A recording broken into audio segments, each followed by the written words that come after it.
کو معلوم ہے کہ کل سورج گرہن ہے اور خبریں یہ آ رہی ہیں کہ 80% سورج کل گرہن ہوگا۔ اس بارے میں اسلامی حکام کیا ہیں، شریعت کیا کہتی ہے، اس کے لیے علماء نے سوچا ہے کہ کچھ باتیں عوام تک پہنچائی جائیں، تو اس لیے میں نے بھی ارادہ کیا کہ شرعی حکام اس بارے میں بتائے جائیں، اس میں حکمتیں کیا ہیں۔ رسول اللہ صلی اللہ علیہ وسلم کے دور میں سورج گرہن ہوا ہے۔ آپ صلی اللہ علیہ وسلم کے نرینہ اولاد نہیں تھی، آپ کو اللہ نے اولاد دی اور آپ کے بیٹے کی موت واقع ہوئی۔ یہ ایک بہت بڑا حادثہ تھا اس وقت، کیونکہ عرب میں نرینہ اولاد کی بڑی ویلیو تھی۔ آپ صلی اللہ علیہ وسلم کو اللہ نے بیٹیاں دیں، بیٹا نہیں دی، اور بیٹا دے کے اٹھا لیا، تو ایک بہت بڑا واقعہ تھا، اور اللہ کی قدرت کے اسی دن سورج بھی گرہن ہو گیا۔ تو عرب یہ کہا کرتے تھے، زمانہ جاہلیت میں یہ بات مشہور تھی کہ کوئی بہت بڑا دنیا میں واقعہ ہوتا ہے تو سورج یا چاند گرہن ہو جاتے ہیں۔ اسی دن سورج بھی گرہن ہوا، تو یہ بات پھیل گئی کہ محمد صلی اللہ علیہ وسلم سید الانبیاء رسول اللہ صلی اللہ علیہ وسلم کے بیٹے کی چونکہ موت واقع ہوئی ہے، اس لیے سورج گرہن ہوا ہے۔ آپ صلی اللہ علیہ وسلم نے اس بات کی تردید فرمائی، اور آپ نے فرمایا ان الشمس والقمر آیتان من آیات اللہ لا ينکسفان بموت احدہما، کہ سورج اور چاند اللہ کی نشانیوں میں سے ایک نشانی ہے، لا ينکسفان بموت احدہما آیاتہ،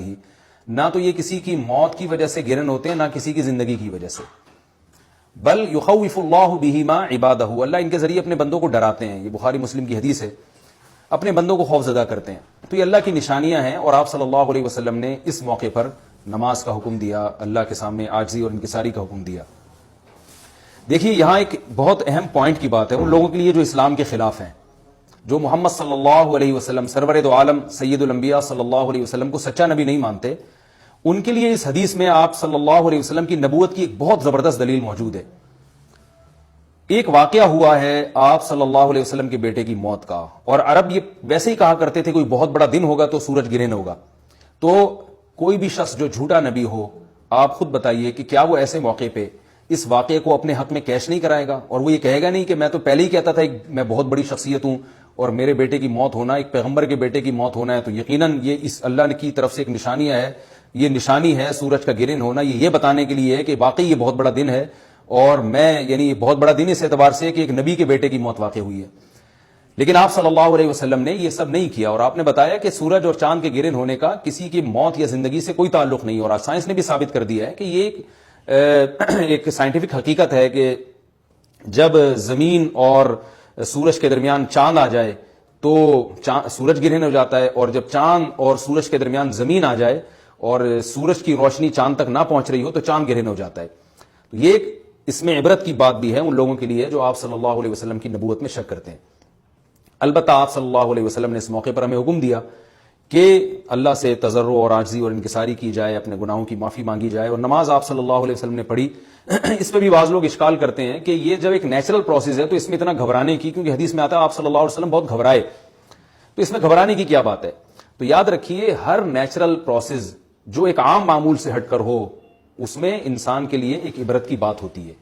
ہم دیکھتے ہیں رسول اللہ صلی اللہ علیہ وسلم کے دور میں جب تیز ہوا چلتی تھی اور بارش سے پہلے ہوا چلا کرتی تھی تیز ہوائیں، تو آپ صلی اللہ علیہ وسلم گھبرا کے مسجد کی طرف دوڑتے، عاجزی انکساری کرتے، اللہ تعالیٰ سے یہ کہتے کہ اللہ تو نے تو مجھ سے وعدہ کیا کہ جب تک میں ان کے درمیان موجود ہوں تو ان کو عذاب نہیں دے گا۔ تو یہ خوف کا غلبہ تھا آپ صلی اللہ علیہ وسلم پر۔ کیوں؟ وجہ اس کی یہ تھی کہ یہی حالات قوم عاد اور قوم سمود پر بھی آئے ہیں۔ قرآن میں آتا ہے نا فَلَمَّا رَأَوْهُ عَارِضًا مُسْتَقْبِلَ أَوْدِيَتِهِمْ قَالُوا هَذَا عَارِضٌ مُمْطِرُنَا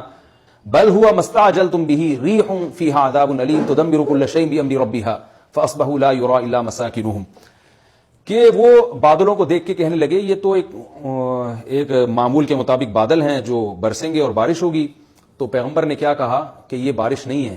بلکہ یہ وہ عذاب ہے جس کی تم جلدی کیا کرتے تھے، اور اس میں ایک ایسی ہوا ہے جو اللہ کے حکم سے ہر چیز کو ہلاک کر دے گی۔ اور پھر ان پر ایک ہفتہ عذاب آیا، اور قرآن کہتا ہے کہ وہ ایسے پڑھ کے ہلاک ہو گئے کہ فَتَرَى الْقَوْمَ فِيهَا صَرْعَىٰ كَأَنَّهُمْ أَعْجَازُ نَخْلٍ خَاوِيَةٍ، اے مخاطب اگر تو ان کو دیکھتا تو ایسے لگتا کھجور کے تنے ہیں جو اوندھے پڑے ہوئے ہیں، تو ایسے ہوا نے ان کو تہس نہس کر دیا۔ تو یہ عام معمول سے ہٹ کے جب بھی اس کائنات میں کوئی تغیر آتا ہے تو اللہ کی نشانیوں میں سے ایک سائنٹیفک حقیقت بھی ہے، اس کی ایک لاجک بھی ہے، لیکن اس کے ساتھ ساتھ اللہ کی نشانیوں میں سے ایک نشانی بھی ہے، اور ایسی نشانی ہے جس سے ہمیں ڈرنا چاہیے کہ اللہ تعالیٰ کو اختیار ہے، وہ جب چاہے سورج کی روشنی چھین لے، چاہے کسی بھی طرح سے چھینے۔ اور یہ بھی ایک سائنٹیفک حقیقت ہے جو آپ صلی اللہ علیہ وسلم کی نبوت پر جس نے ایک مہر لگا دی ہے کہ سورج اور چاند کا گرہن ہونا، اگرچہ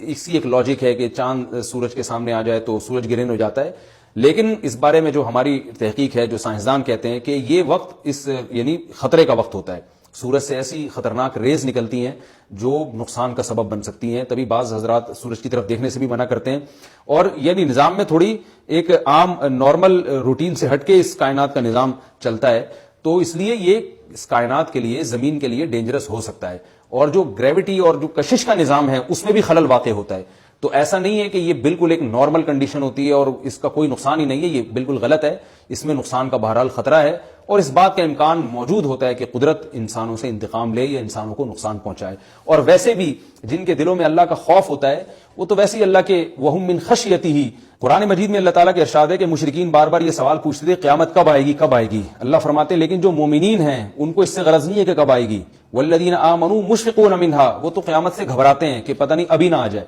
تو جس کے دل میں اللہ کا خوف ہوتا ہے اس کے زندگی گزارنے کا طریقہ کچھ اور ہوتا ہے، وہ بات بات پہ اللہ سے ڈرتا ہے، اس کو اللہ سے ڈرنے کا بہانہ چاہیے، اس کو توبہ کا بہانہ چاہیے، تو اس بحث میں پڑھنا کہ یہ تو ایک لاجیکلی ایک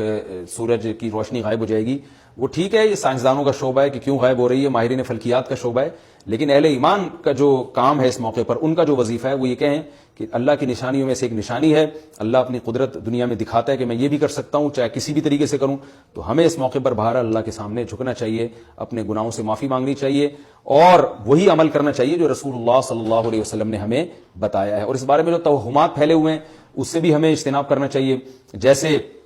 نبی صلی اللہ علیہ وسلم نے عربوں کے وہم کو دور کیا، بھائی اس کا کسی کی موت اور زندگی سے کوئی تعلق نہیں ہے، تو اسی طرح آج کل لوگوں میں ایک سورج اور چاند گرہن ہونے کے بارے میں وہم بھی بہت ہے کہ پتہ نہیں کیا ہو جائے گا، حاملہ عورتیں نہ نکلیں، فلانا نہ کرے، فلانا خربوزہ نہ کھائے، اس موقع پر کسی نے تربوز کھا لیا تو یہ ہو جائے گا، الٹی الٹی باتیں پتہ نہیں کیا کیا مشہور ہیں، یہ خربوزے تربوز کی تو میں ویسے ہی مثال دے رہا ہوں،